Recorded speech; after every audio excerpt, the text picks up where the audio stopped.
This story comes from Afu, a face-painting master in Putian, Fujian. His grandmother and sister-in-law are both spirit mediums. What happened last year still sends chills down his spine, a lesson bought with blood. Putian has been a Mazu stronghold for centuries, with temples everywhere. Afu painted Guanjiangshu face designs, every stroke sacred, every pattern tied to a deity. He'd heard of strange events, but never lived one himself. In September 2025, the Guanjiangshu troupe was recruiting. Among applicants was a young northeasterner named A He, enthusiastic, hard-working, and claiming knowledge of occult arts, including Underworld Journey. Underworld Journey, an ancient art where a master guides a soul to leave the body and travel to the underworld.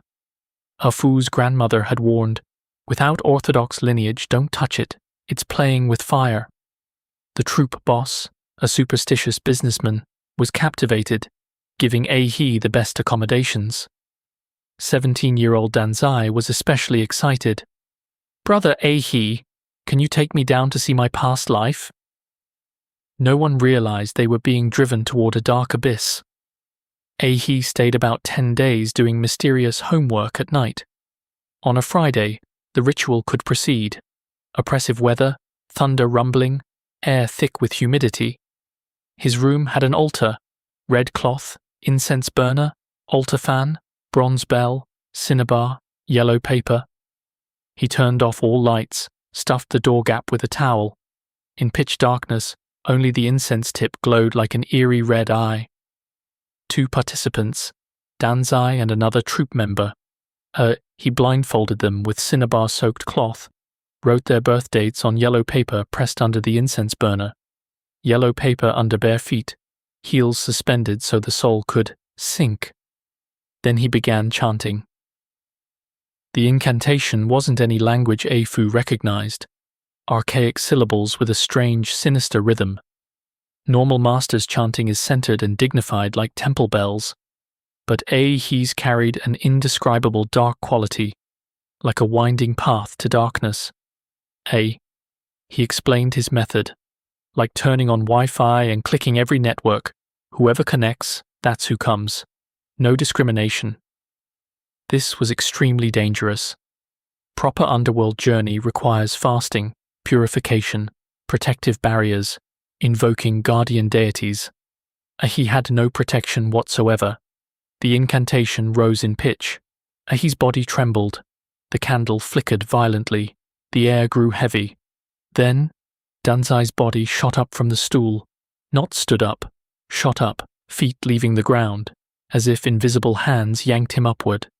He slammed back down and began convulsing wildly, limbs twisting at impossible angles, neck bent to a near-snapping angle. From deep in his throat came a primal, beast-like roar. He lunged forward and knocked over the entire altar. Altar fan, incense burner, bronze bell, everything scattered. Then his body went limp, collapsing like mud. Afu touched him, ice cold, a freezer-like cold that didn't belong to the living. The candle flame froze, burning perfectly still, the air filled with an unsettling presence. Ahi, trembling, crouched beside Danzai. "Are you the master? Has the master come? Would you like a cigarette?" Danzai nodded mechanically. He offered a Zhonghua cigarette. Danzai held it between stiff fingers, never took a drag, just let it burn while staring at nothing through the blindfold. "It's fine," Ahi stammered. "I probably just brought the master up. This proves my magic works." No one believed him. If the ancestral master had truly come, why flip the table and smash the offerings? Just then, Afu's phone lit up. 2 missed calls from his sister-in-law, nearly 11 at night. She normally went to bed at 9:30. He stepped into the corridor to answer. "What kind of evil are you messing with over there?" Her voice hit like a thunderbolt. She was miles away, hadn't been notified, knew nothing of the ritual, yet knew with absolute certainty. His sister-in-law was a renowned spirit medium with a pure yin body. When possessed by the third Prince Neja, she would drink gasoline, climb blade ladders, walk on burning charcoal. Masters from Taiwan came by boat to witness her trances. Ah Fu tried denying it. "You'd better tell the truth. I know everything." Her tone left no room. Then, "The one among you has already been possessed. Don't do anything else. Tell them to stop immediately and watch that person. I'm coming right now." She named the possessed person. Exactly right. She arrived at the studio, their rehearsal space with a nearly life-sized Guangong statue. Seeing Danzai collapsed on the sofa, pale as marble, ice cold, her expression turned grim. She placed a hand on his head, jolted violently, as if electrocuted, and snatched her hand back as though burned.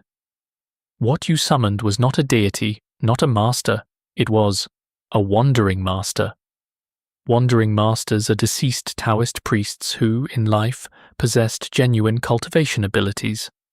After death, no disciple, no incense, no release ritual, or dying with unresolved resentment, their souls cannot reincarnate normally.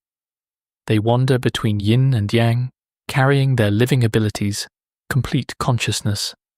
Far more powerful than ordinary ghosts, they can possess, feed on yang energy, control behavior, and even seize a living body. Danzai's soul had been shattered by the violent possession. Some fragments remained, but some had been knocked out. His body was a half-open door. Worse, the wandering master hadn't gone far.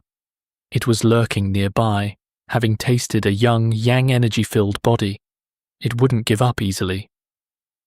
His sister-in-law drove through the night to an ancient mountain temple, 500 years old, Ming Dynasty. The elderly monk performed a 2-hour soul retrieval ritual, 49 oil lamps in a circle, burning talismans, chanting with deep, steady power, striking the bronze chime. The monk had bad news. Danzai's soul fragments hadn't fully returned. Soul reintegration required deep sleep, but the wandering master wouldn't let him fall asleep. They brought Danzai back to the studio before Guangong's statue. That night the eternal lamp burned, but every time Danzai nearly fell asleep, an ice-cold finger poked his back, the same temperature as the rented room. He was poked awake no fewer than 10 times. His sister-in-law contacted a hidden master with black-white eyes, yin-yang eyes, occurring in one person per several 100,000. He could see spirits, entities, deities, energy fluctuations. The master arrived, ordinary-looking, around 40, crew-cut, but his eyes were like bottomless ancient wells. He sat cross-legged before Guangong, closed his eyes. After a dozen minutes, he opened them. Danzai's soul fragments have returned, guided by the monk's ritual, but they're drifting outside the studio door. The wandering master is blocking the entrance, eyeing Danzai's body hungrily.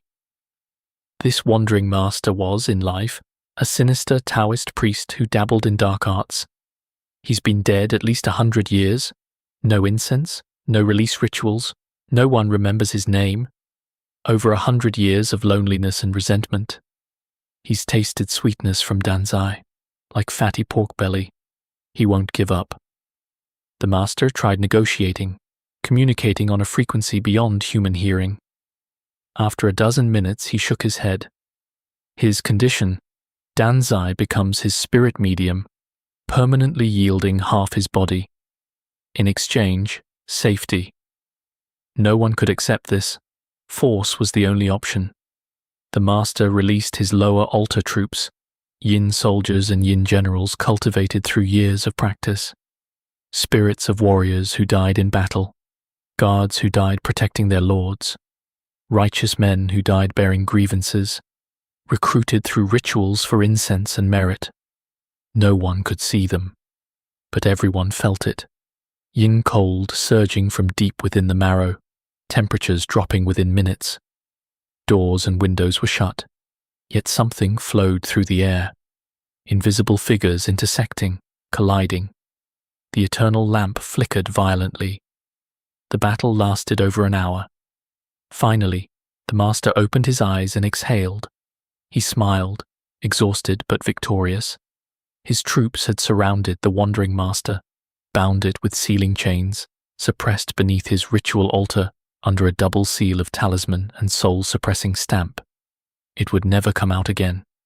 Danzai's body immediately went limp. He fell into genuine, deep, nightmare-free sleep, over a dozen hours.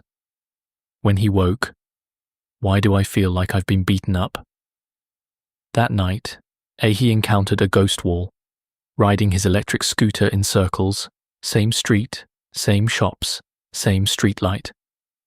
After burning cigarettes and bowing to the air, apologizing profusely, he finally found his way out. Danzai is fine now, back in school with no after effects. But he never mentions Underworld Journey anymore. Even the mention of paranormal topics makes him walk away. Eifu says this might be the only gift, teaching a reckless youth reverence in the most direct way. Friends, do not attempt spirit summoning out of curiosity. Some doors, once opened, are very hard to close.